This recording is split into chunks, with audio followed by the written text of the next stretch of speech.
Hugo Motta e Davi Alcolumbre estão cercados. Isso está acontecendo agora.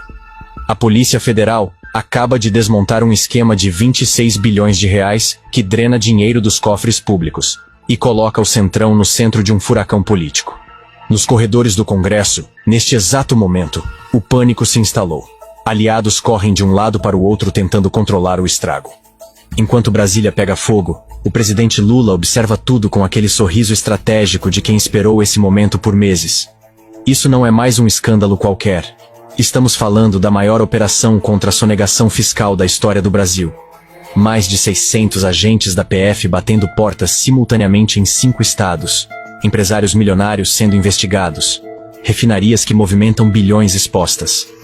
No meio disso tudo, o presidente da Câmara aparece como convidado de honra em um jantar oferecido justamente pelo maior devedor do país.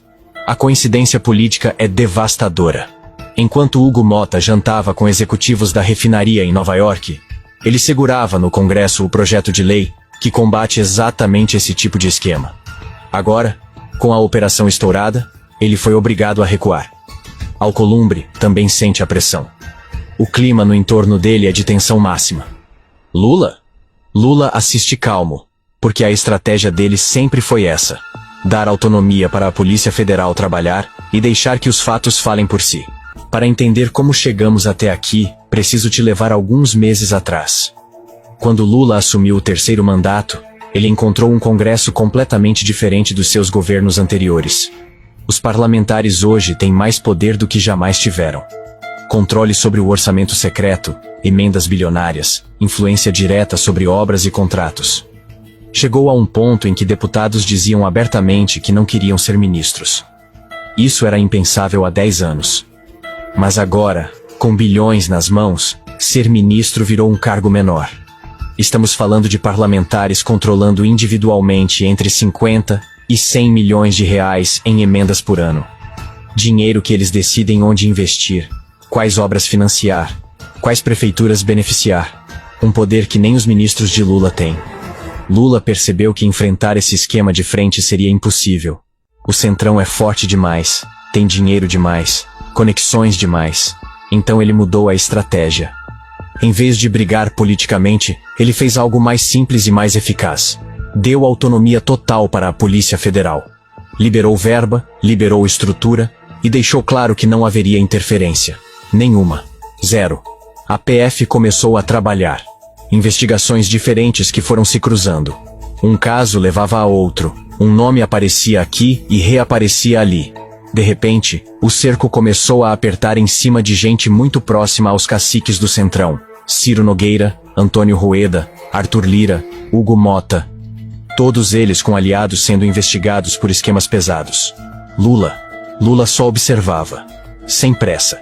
Esperando o momento certo. O momento chegou. Na madrugada de ontem, mais de 600 agentes da Polícia Federal saíram às ruas. A operação atingiu 190 alvos espalhados por 5 estados. Portas sendo derrubadas. Documentos apreendidos. Computadores levados. Empresários milionários sendo conduzidos para depoimento.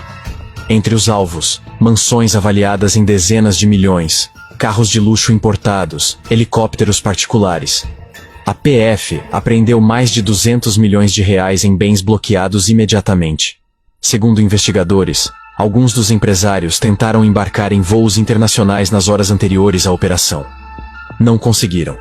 Os passaportes já estavam sob restrição judicial. A inteligência da PF acompanhava cada movimento há semanas. O alvo principal? A Refit, uma refinaria que opera em Manguinhos e que por anos foi tratada como a maior devedora do país. Mas isso não é só sobre dívida fiscal. Segundo as autoridades, a Refit operava um esquema tão sofisticado de fraude que virou símbolo do crime do andar de cima. Offshores nos Estados Unidos. Fundos em cascata. Empresas de fachada. Redes familiares criadas para esconder lucros e reduzir artificialmente o pagamento de impostos. Um mecanismo perfeito, como um relógio suíço, só que movido à fraude. Estamos falando de homens ricos que construíram fortunas enquanto o dinheiro público desaparecia. Os números explodiram nas manchetes. 26 bilhões de reais de prejuízo aos cofres públicos. 26 bilhões. Esse é o tamanho do rombo. Para você ter noção, 26 bilhões de reais é o equivalente a 2 anos inteiros de Bolsa Família para 20 milhões de famílias brasileiras. Só no Rio de Janeiro, foram 10 bilhões de reais sonegados. Sabe quanto custa todo o aparato policial do Rio por ano? 9 bilhões. A Refit sozinha sonega mais do que o estado inteiro gasta com polícia. Enquanto isso, os donos dessa operação acumulavam patrimônio milionário às custas do contribuinte. Esse dinheiro poderia ter financiado hospitais, escolas, creches, programas sociais. É dinheiro que falta aqui embaixo e sobra lá em cima. Como sempre acontece quando o rastro é de bilhões, o cheiro da política aparece forte. Aqui a história vira de vez. Enquanto a bomba explodia no Brasil, fotos e relatos começaram a circular, mostrando Hugo Motta como convidado de honra em um jantar de gala oferecido pela própria Refit. Isso mesmo. O presidente da Câmara dos Deputados foi a Nova York para jantar com os executivos do grupo, que acabou de ser exposto pela maior operação da década. Segundo pessoas que estiveram no evento, Hugo Motta circulou como estrela entre os empresários da Refit, o mesmo grupo que o governo federal aponta como o maior devedor do país. O jantar aconteceu em um dos restaurantes mais caros de Manhattan. Havia outros parlamentares brasileiros presentes, segundo relatos.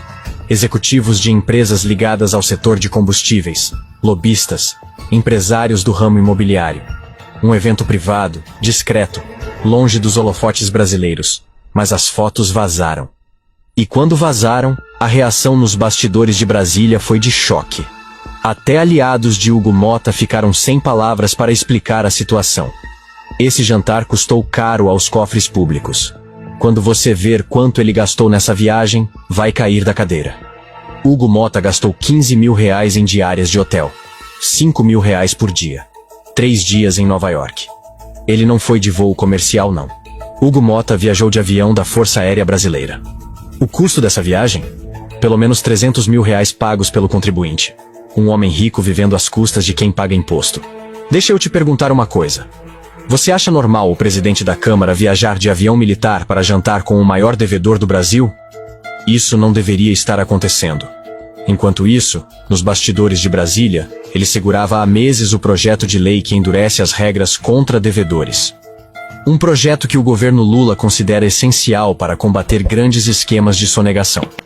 A pergunta que correu pelos corredores do Congresso foi simples e direta. Por que o presidente da Câmara estava justamente com esse grupo dias antes da maior operação da PF contra eles? Ninguém acusa nada diretamente. Mas a coincidência política, devastadora, tem um detalhe ainda mais explosivo. A operação não atinge só Hugo Motta. Davi Alcolumbre também aparece citado nas conversas de bastidor, como preocupado com os desdobramentos. O clima no entorno dele é de tensão máxima. Olha, na minha opinião, esse é o ponto mais perigoso dessa história. A operação expõe relações que o Centrão preferia manter longe dos holofotes. Porque tem algo que a mídia não está mostrando com a devida ênfase. Nos bastidores, autoridades comentam que a Refit tinha conexões nebulosas, com estruturas investigadas por lavagem de dinheiro, usadas por facções criminosas. O PCC, especificamente, usa o setor de combustíveis para lavar dinheiro em escala industrial. Como? Comprando refinarias, usinas de etanol e centenas de postos de gasolina. Segundo dados da Polícia Federal, o PCC controla direta ou indiretamente mais de 300 postos de combustível em 4 estados. São pelo menos 5 refinarias de pequeno e médio porte, operando para a organização. 3 usinas de etanol no interior de São Paulo.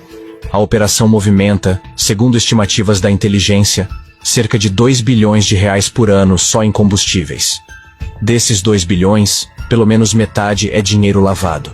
O esquema é tão grande que envolve distribuidoras inteiras, transportadoras e até fiscais que fazem vista grossa mediante propina. O esquema funciona assim. O posto falsifica notas fiscais para mostrar faturamento maior do que o real.